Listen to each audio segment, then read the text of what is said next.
B Ed বা D.El.Ed করে যারা শিক্ষকতা পেশায় আসতে চাও তাদের জন্য সেন্ট্রাল টেট বা সিটেট একটা দারুণ অপশান। এই সিটেট বা সেন্ট্রাল টেট পরীক্ষাটি যদি তোমরা একবার পাস করো তাহলে অনেক সুবিধা পাওয়া যায়। ঠিক কীরকম সুবিধাগুলি পাওয়া যায়? এই সেন্ট্রাল টেট পাস করলে তুমি যে সার্টিফিকেটটি পাবে সেই সার্টিফিকেটটার ভ্যালিডিটি থাকবে লাইফ টাইম। হ্যাঁ, লাইফ টাইম বলতে সারা জীবনের কথাই বলা হয়েছে। যদিও তুমি যখন অ্যাপ্লাই করবে বিভিন্ন ক্ষেত্রে বিভিন্ন নোটিফিকেশন অনুযায়ী তোমার একটা বয়সের ঊর্ধ্বসীমা থাকবে, সেই অনুযায়ী তোমাকে অ্যাপ্লিকেশন করতে হবে। এই সিটেট যদি কেউ একবার পাস করে তাহলে সে কেন্দ্র সরকারের যে বিভিন্ন দপ্তর আছে, যে বিভিন্ন সংস্থা আছে, যেমন ধরো কেভিএস, এনভিএস, ইএমআরএস বা রেলের যে বিভিন্ন স্কুলের নিয়োগগুলো হয়ে থাকে সেই সমস্ত নিয়োগে অনায়াসেই অংশগ্রহণ করতে পারবে। এখানে কিছু কন্ট্রোভার্সি আছে। সে কন্ট্রোভার্সিটা হচ্ছে যে সিটেট পাস করে আমরা কি আদৌ অন্যান্য রাজ্যের পরীক্ষাগুলোর জন্য এলিজিবল হব? দেখো, সিটেটটা হচ্ছে পুরো সেন্ট্রাল লেভেলের একটা পরীক্ষা, যে পরীক্ষাটি নিয়ে থাকে সিবিএসই মানে central board of secondary education, এবং যারা সেই পরীক্ষায় পাস করে 60% মার্কস নিয়ে জেনারেল ক্যান্ডিডেটদের জন্য, আর এসসি এসটি ওবিসি তাদের জন্য 55% মার্কস নিয়ে যারা পাস করে তারা একটা সার্টিফিকেট পায়, যার বৈধতা প্রথম দিকে 3 বছর, তারপরে 7 বছর এবং তারপরে সেটাকে বাড়িয়ে লাইফ টাইম করা হয়েছে। এই যে সার্টিফিকেটটা পাবে সেই সার্টিফিকেটের গ্রহণযোগ্যতা কিন্তু এখনও পর্যন্ত বিভিন্ন রাজ্য স্তরের পরীক্ষাগুলোর জন্য কিন্তু এখনও চালু হয়নি। হ্যাঁ, একদমই। আমি পশ্চিমবঙ্গ রাজ্যের যদি কথা বলি, পশ্চিমবঙ্গে কিন্তু এখনও পর্যন্ত শিক্ষক নিয়োগের ক্ষেত্রে সেন্ট্রাল টেটের কোনো ছাড়পত্র পাওয়া যায়নি। তবে হ্যাঁ, পার্শ্ববর্তী রাজ্য ঝাড়খণ্ডের ক্ষেত্রে যে সিটেটের পরীক্ষায় যারা পাস করেছিল তারা একটা কোর্ট কেসের মাধ্যমে হাইকোর্টের একটা পারমিশন পেয়েছিল এবং তারা কিন্তু ওদের ওখানকার যে নিয়োগ প্রক্রিয়া সেই নিয়োগ প্রক্রিয়ায় কিন্তু অংশগ্রহণ করার সুযোগ পেয়েছিল। যদিও সেটা পরবর্তী সময়ে সুপ্রিম কোর্টে ওটাকে চ্যালেঞ্জ হয় এবং চ্যালেঞ্জ হওয়ার পর সেটা আপাতত কিন্তু স্থগিত হয়ে যায়। মানে সিটেট যারা পাস করেছে তারা কিন্তু রাজ্য স্তরের পরীক্ষা বা রাজ্য সরকার যে নিয়োগটা করে থাকে সেই নিয়োগে কিন্তু সরাসরি অংশগ্রহণ করতে পারে না। তবে প্রশ্ন হলো যে সিটেট পাস করে তাহলে লাভটা কী হবে?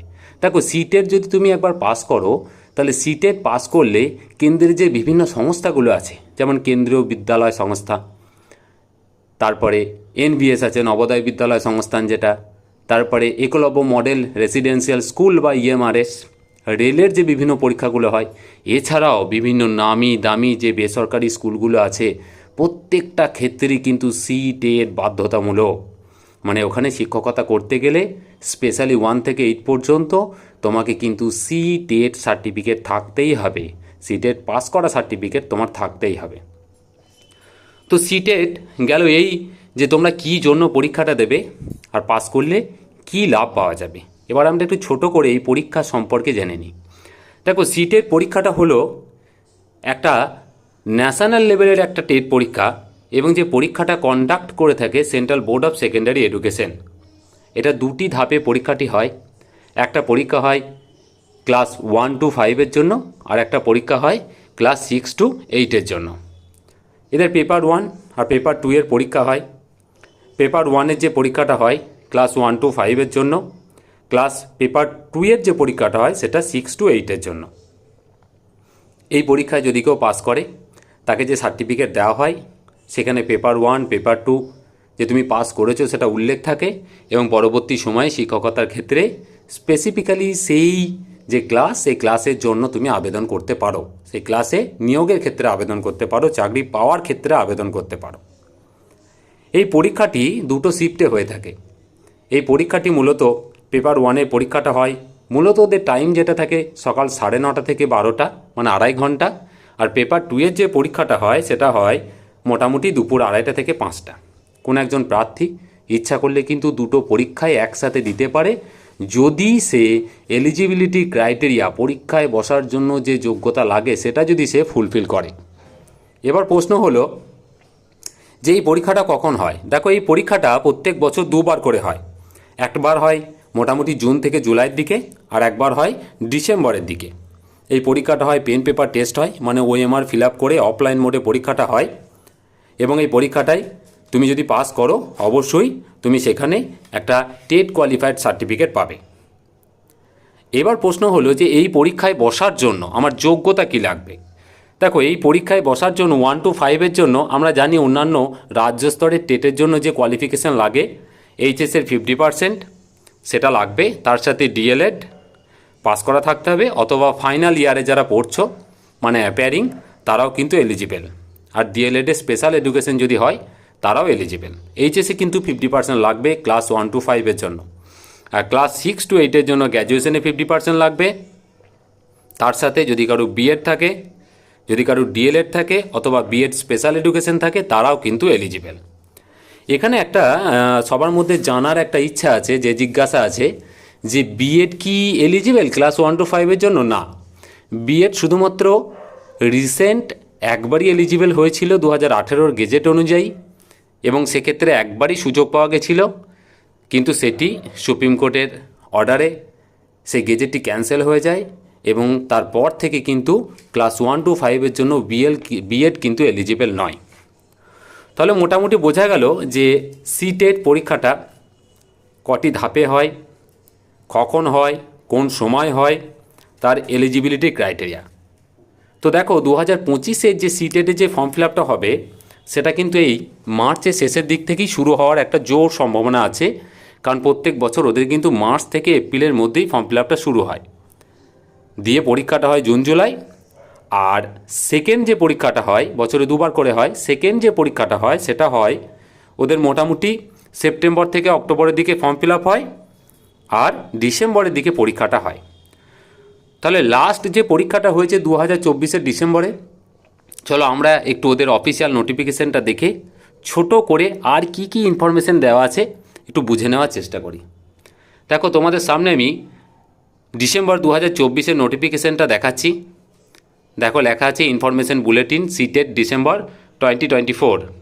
দেখো, ওদের অ্যাপ্লিকেশনের সময় দিয়েছিল ডিউরেশন অফ অনলাইন অ্যাপ্লিকেশন 17/9/2024 থেকে 16/10/2024, 17ই সেপ্টেম্বর থেকে 16ই অক্টোবর পর্যন্ত সময়টা দিয়েছিল অ্যাপ্লিকেশন করার পুরোপুরি অনলাইন মোডে।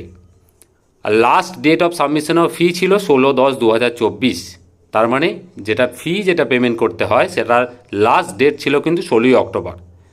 আমি একটা জেনারেল একটা ধারণা দেওয়ার চেষ্টা করছি, যেটার মাধ্যমে প্রত্যেক বছর মোটামুটি এই সময় ওদের যে ফর্ম ফিল আপটা হয় সেই সম্পর্কে তোমাদের যেন একটা ধারণা তৈরি হয়।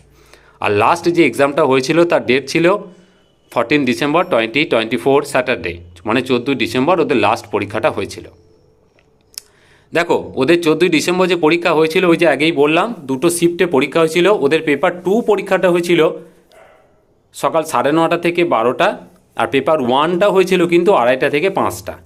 এগুলো কিন্তু চেঞ্জ হতে পারে, কিন্তু লাস্ট যে পরীক্ষাটা হয়েছিল সেটা হয়েছিল পেপার 2টা সকাল 9:30 থেকে 12টা, আর পেপার 1টা হয়েছিল বিকাল 2:30 থেকে 5টা। তা এই মোটামুটি বুঝতে পারলে যে পরীক্ষাটা কখন হয়েছিল। চলো আর কি কি তথ্য দিয়েছে দেখে নিই। হ্যাঁ, এখানে দেওয়া আছে অনলাইনে কীভাবে ওদের ফর্ম ফিল আপটা করতে হয়, অফিসিয়াল সাইট দেওয়া আছে ctet.nic.in গিয়ে তোমাকে অনলাইনে ফর্ম ফিল আপ করতে হবে, ফুল অ্যাড্রেস দিতে হবে, লগ ইন করতে হবে, mobile number email ID verify করে তোমাকে অ্যাপ্লিকেশানটা শুরু করতে হবে। তারপর তোমার রেজিস্ট্রেশন হবে, রেজিস্ট্রেশন নাম্বারটাকে অবশ্যই নোট ডাউন করে রাখতে হবে, পাসওয়ার্ড অবশ্যই একটা ক্রিয়েট হবে, পাসওয়ার্ডটাকে অবশ্যই সেভ করে রাখতে হবে বা ভালো করে নোট ডাউন করে রাখতে হবে। তারপর স্ক্যান ইমেজ ওখানে আপলোড করতে হবে।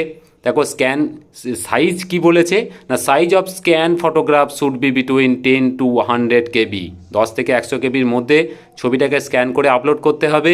ইমেজের ডাইমেনশন বলে দিয়েছে, আর সিগনেচারটা বলেছে 3 থেকে 30 KBর মধ্যে। তো এগুলো আরও বিশদে জানতে পারবে যখন তোমরা ফর্ম ফিল আপ করবে, কারোর কোনো জিজ্ঞাসা থাকলে বলে দেবে। আর ফর্ম ফিল আপের ফিস কত বলেছে, দেখো জেনারেল যারা আছো তাদের ক্ষেত্রে বলেছে 1000 টাকা, শুধুমাত্র পেপার 1 অথবা 2 যে কোনো একটা পরীক্ষা যদি দাও 1000 টাকা, আর যদি তোমরা দুটোই দাও তাহলে সেক্ষেত্রে 1200 টাকা। আর SC ST এদের ক্ষেত্রে হচ্ছে শুধুমাত্র পেপার 1 বা 2 যে কোনো একটা দিলে 500 টাকা, আর দুটো দিলে 600 টাকা। আর আমরা জানি মোড অফ পেমেন্টটা কী হয়, আমরা জানি প্রত্যেকটা পরীক্ষার ক্ষেত্রে যেমন অনলাইন মোডে পেমেন্ট হয়, credit card, debit card, net banking, ঠিক সেইভাবেই করতে হবে। আর তার সাথে তুমি যে পরীক্ষাটা দিতে চাও তার যে রিলেভেন্ট যে ডকুমেন্টস, মানে যদি তুমি 1 to 5 জন্য দাও তাহলে এইচএসের অবশ্যই মার্কশিট, সার্টিফিকেট, সেগুলো তোমাকে সব আপলোড করতে হবে। বয়সের প্রমাণপত্র হিসাবে সেই সমস্ত ডকুমেন্টসগুলো অবশ্যই তোমাকে আপলোড করতে হবে। এগুলো বিশদে আর জানার কিছু নেই। এবার চলো আমরা আর কি দিয়েছে এখান থেকে দেখে নিই। মোটামুটি এদের পরীক্ষা পদ্ধতি কী আছে বা পরীক্ষার সিলেবাসটা আমরা একটু দেখে নেওয়ার চেষ্টা করি। এই যে ওদের পরীক্ষার টাইমটা দেখো আরেকবার দিয়েছে এখানে।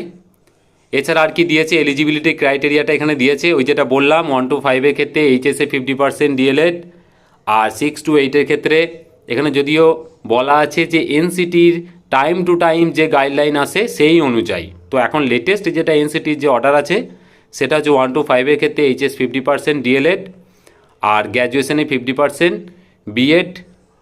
বিএড ইন স্পেশাল এডুকেশন অথবা ডিএলএড, সেটা হচ্ছে 1 to 8 ক্ষেত্রে। তো সেই নোটিফিকেশানটায় আপাতত এনসিটি চলছে, ওটা অনুযায়ী আছে। এবার দেখে নাও সিলেবাসটা। পেপার 1 ক্ষেত্রে দিয়েছে 5টা সাবজেক্টের ওপর পরীক্ষা হবে। চাইল্ড ডেভেলপমেন্ট আছে 30 নম্বরের, ম্যাথমেটিক্স আছে 30 নম্বর, এনভায়রনমেন্টাল স্টাডিজ 30 নম্বর, ল্যাঙ্গুয়েজ 1, ল্যাঙ্গুয়েজ 2। ল্যাঙ্গুয়েজ 1, 2 তোমরা যেটা সিলেক্ট করবে, মোটামুটি বাংলা ইংরেজি থাকে 30-30, তার মানে 150 মার্কসের মধ্যে পরীক্ষা, 150টা এমসিকিউ, 2.5 ঘন্টা টাইম। আর এখানে 20টা ল্যাঙ্গুয়েজ দিয়েছে, তার মধ্যে থেকে ল্যাঙ্গুয়েজ 1, 2 তোমাকে সিলেক্ট করতে হবে। পেপার 2 এর ক্ষেত্রে দেখো সেম একই, চাইল্ড ডেভেলপমেন্টের ওপর 30 নাম্বার, ম্যাথমেটিক্স অ্যান্ড সায়েন্স। যারা সায়েন্স এবং ম্যাথমেটিক্সের ওপর পরীক্ষা দিতে চাও তাদের ম্যাথমেটিক্স অ্যান্ড সায়েন্সের ওপর 60 নম্বরের পরীক্ষা হবে।